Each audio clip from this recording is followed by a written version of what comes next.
Programımız kaldığımız yerden devam ediyor. Şu anki konuğumuz psikolog Serap Akın. Serap Hanım hoş geldiniz. Merhaba, hoş bulduk. Nasılsınız? Teşekkürler, siz nasılsınız? Çok teşekkür ederiz, sağ olun. Bugünkü konumuz sevgi. Bilinçli sevgi nasıl bir şeydir? Birazcık bu konuda bilgi verebilir misiniz? Şimdi hep aile dizimi bakış açısıyla anlatıyoruz konuyu, oradan devam edelim. Bir anne babanın evladı anne babasına kör sadakatle bağlıdır. Yani körlemesine bir sevgidir o. Anne baba verir, çocuk alır ve aldıklarını hiçbir zaman da geri ödeyemeyen bir varlıktır çocuk. Bir günde aldıkları çok fazla gelir ve aileden gider. Bilinçli sevgide çocuk hiçbir zaman ailesine bu aldıklarını ödeyemeyeceğini bilir geri. Ve aldıklarıyla hayata yeni bir şeyler kazandırmanın peşindedir. Ama kör sevgide çoğunlukla alamadıklarını da bir yangı vardır çocuğun içinde. Annem bana şöyle davrandı, bunu yapmadı, böyle istedim, böyle olmadı, daha farklı olabilirdi gibi. İşte bu kör sevgi. Vicdandan bahsetmiştik daha önce. Aidiyet duygusundan ve kolektifle ilgili kısımdan bahsetmiştik. Sevgi, bilinçli sevgi haline geldiğinde çocuk artık kendi ihtiyaçlarını fark etmeye başlar. Yetişkinliğe hazırdır. Kendi ihtiyaçlarını fark edemeden yaşayan ve hala vicdanıyla o kör sadakatle kolektif alana, o sistemik alana bağlı kalan kişi kendi ihtiyaçlarının önüne diğerlerinin ihtiyaçlarını koyar ve onları karşılamaya çalışır. Bilinçli bir sevgide bu yoktur. Yapabildiği kadarını yapar ve kendi ihtiyaçlarını da hisseder ve kendi ihtiyaçlarını karşılarken suçluluk duymaz. Hocam çok güzel söylüyorsunuz. Yani kendi ihtiyaçlarımız tarafına geldiğinde tabii ki hem biz daha rahat bir hayat yaşamış oluyoruz hem o kadar sıkıştırılmış, bunaltılmış veya dayatılmış hayatta yaşamamış oluyoruz. Peki şöyle diyebilir miyiz? Toplum normlarına illaki uyacağız, o kurallar çerçevesinde yaşamamalıyız diyebilir miyiz? Şimdi toplum normları tesadüfi normlar değil. Tabii ki belli bir şeyler yaşanıyor ve ona göre bir kural geliyor, ikinci bir kural geliyor, üçüncü geliyor. Dürtü kontrolü çocuklarda çok önemli yetişirken. Bazı kuralları biz o dürtü kontrolünü sağlayıp diğerlerine zarar vermemesi adına koyuyoruz ama çocuğa bunu böyle öğretmiyoruz. O zaman çocuk bunun bilinciyle öğrenmemiş oluyor bunu. Bilinçsiz bir şekilde gerçekleştirdiği otomatik bir davranış oluyor. Bunu günün birinde ergenliğe geldiğinde ya da yetişkinliğe hazırlandığı sırada fark edip bunun kendisi için gereksiz olduğunu düşünüyorsa onu değiştirebilir. Ama yine orada topluma adapte olmakla ilgili bir konu var. Toplumun içinde bazı kurallar, normlar olmadan yaşayamayız. Herkes her istediğini yapıp söyleyemez birbirine. O zaman kaos çıkar. O düzenin içinde kendi ihtiyaçlarına kulak verecek şekilde o normların dışına bazen çıkabilir. Peki yaşamımızda bazen travma yaşıyoruz. Travma ile aile dizimi arasında bir bağlantı var mı? Travma, ihmal, istismar zaten aile diziminde baktığımız kişinin kendi hayatında böyle bir şey yoksa ama bunlar olmuş gibi davranıyorsa eğer daha önceki nesillerde ebeveynlerinde ya da büyük ebeveynlerinde, büyük anne, büyük babalarında birileri yaşamış mı? Onlardan bir parçayla mı özdeşleşiyor? Buna bakıyoruz, bunu araştırıyoruz aile diziminde. Peki o zaman travma bir olay değil, geçmişten yaşanmış olayların bir yanıtıdır mı demek? Evet, travma olan bir şeye, olguya, olaya ya da kişinin kendisine doğru gerçekleşmiş bir saldırıya verilen yanıttır. Ve herkesin sinir sistemi farklı geliştiği için, çocukluktan itibaren yaşadığı olaylar birbirinden çok farklı olduğu için bu yanıt farklı olur. Kiminin sinir sistemi çok sağlamdır, esnektir ve yanıt çok olmaz, dirençli olmaz, esneklik gösterebilir ve olayı atlatabilir kolayca. Kimisi de çok basit bir şey yaşayıp çok fazla etki altında kalabilir. Çünkü çocukluktan itibaren sinir sistemi buna hazırlanmamıştır. Aile diziminde de biz o daha önce bahsettiğim gibi kişinin kendisi mi yaşadı, bir şeye maruz kaldı, travma etkilerini yaşıyor. Yoksa bir başkası adına mı bu cevapları veriyor, onu araştırıyoruz.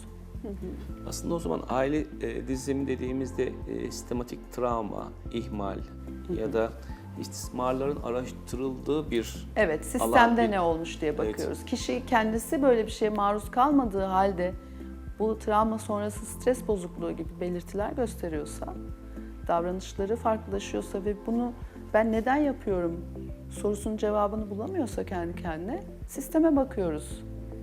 Peki bu sistemi değiştirebilmek mümkün mü? Sistemi değiştiremeyiz. Ama kişinin sinir sistemi güçlenebilir zamanla. Ve sistemde ona ait olmayan bir şeyi taşıdığını fark ettiğinde ve yargı hissetmediğinde, o konuya bir yargısı, bir düşünceyle yaklaşmadığında zaten orada izleyici konumda kalmanın gücünü kullanıyor kişi. O zaten onu iyileştiren bir şey oluyor. Ona ait olmayan bir şeyi taşıdığını fark etmesi yeterli oluyor çoğu zaman. Yani onu fark edip hayatına geçirmemesi de onun için bir çözüm. Aslında sistem yine aynı sistem. O şekilde devam edilir. Aslında o aktarılıyor. özdeşleşme nasıl kendiliğinden oluyorsa, oradaki o sahneyi izlediğinde ve kendine ait olmayan bir şeyi taşıdığını idrak yaşadığında yine kendiliğinden o ortadan kalkmaya Kalkmış. başlıyor. Kendisi Ama- bir çaba göstermiyor bunun için. Ama biz bu sistemi tamamen değiştiremediğimiz için sonraki nesillere de bu yine devamı aktarılarak gidiyor. Hayır, yani öyle değil. Şimdi biz zaten aile dizimini şöyle yapmıyoruz. Dede işte yaralanmış, ben de onun yarasından birazcık taşıyorum. Çocuğum yara taşımasın diye bir çabayla yapmıyoruz Evet. aile dizimini. Ben bu yarayı kimin adına taşıyorum? Çünkü ben yaralanmadım. Bu yaranın acısı, yara da yok aslında bende. Bu acıyı niye taşıyorumu fark ettikten sonra o acıyı artık taşımıyorsun zaten. Senden çocuğuna bir bakışla, bir söylemle, bir davranışla aktarılacak bir şey kalmıyor ortada. Öyle bir acı taşımıyorsun artık. Çocuğun da senden o acıyı devralmıyor. Dolayısıyla orada aslında bir çözüme ulaşmış oluyoruz. Değil mi Evet, hocam? ama sen bunu idrakla yapmıyorsan ve bu yara bana ait değil, dedeminmiş deyip de dedenin yaşadığı şeye hala yargılı bakıyorsan ya da yok sayıyorsan, inkardaysan torun özdeşleşebilir yine. Peki ne kadar zamandır yapıyorsunuz bu aile dizimi terapilerini ya da seanslarını? Ben 2008 yılında başladım eğitim almaya. 3 yıl enstitüde devam ettim. Daha sonra da başka bir hocayla 2 yıl eğitim aldım. 8-9 yıl kadar da o eğitimlerinden sonra asistanlık yaptım ve kendi gruplarımı oluşturmaya başladım, çalışmaya başladım. Ve akabinde psikoloji eğitimi almaya karar verdim. Üzerine aldım, aile dizimlerinin eğitimlerinin üzerine aldım psikoloji lisans eğitimimi. Benim için çok daha kolaylaştırıcı oldu işimi yaparken. Çünkü insanlara psiko eğitim de vermek gerekiyor bu işin sonunda. O konuda bana çok yardımcı oldu. Peki bir psikolog olarak daima terapileriniz bu aile dizimi üzerinden mi ilerliyor yoksa psikoterapi ya da diğer psikolojik tedaviler terapiler Çoğunlukla uyguluyor musunuz? Gestalt kullanıyorum ama Gestalt zaten aile diziminin de içinde bir parça. O yüzden Jungian yaklaşım biraz kullanıyorum. Gölge yanlarla çalışıyoruz. Bireysellerde daha çok ama grup çalışmaları hep aile dizimi oluyor. Hep bu şekilde yani hastalar veya danışanlar kabul ediyorsunuz. Hocam aile dizimine en çok böyle faydasını gördüğünüz böyle bir konu var mıdır? Yani bu biraz şöyle. Şimdi aile bir kere size gelebilmek için bir şeylerin farkındalığını bizler de yaşamamız lazım. Yani size ulaşana kadar ben yaşadığım sorunu bir görmem gerekiyor aslında. En çok size hangi problemlerle geliyor insanlar? Ben size danışan olarak gelenlerden değil kendimden bir örnek vereyim. Ben çok hareketli ve öfke dolu bir insandım. Bu aşırı öfke beklentilerimin karşılanmayışından geliyordu. Hala babamdan, annemden kendimi alacaklı hissediyordum. Alamamış olduklarımla çok meşguldüm ve bu bende çok büyük bir öfke yaratıyordu. Ve bu öfke o kadar büyüdü ki evlendikten sonra çocuğuma zarar verme korkusuna kadar geldi. Halbuki ben çocuğuna zarar veren bir anne değilim. Ona bağıran, onu döven bir anne değilim ve bu korkuyu taşırken çocuğum zaten daha bebekti, 1,5 yaşlarındaydı. Ve bu yoğun korkunun içimde büyümesi beni çok ürkütüyordu. Yanlışlıkla ona zarar verme korkusu. Nasıl böyle bir korku taşıyabilir ki bir insan? Ve ikinci hocam Svagito'ya gittiğimde ilk eğitimde birdenbire bu korku çıktı ve benimle orada bir travma çalışması yaptı. Travma sağaltımı dediğimiz çalışmayı. Korku tamamen o seansta gitti, kayboldu.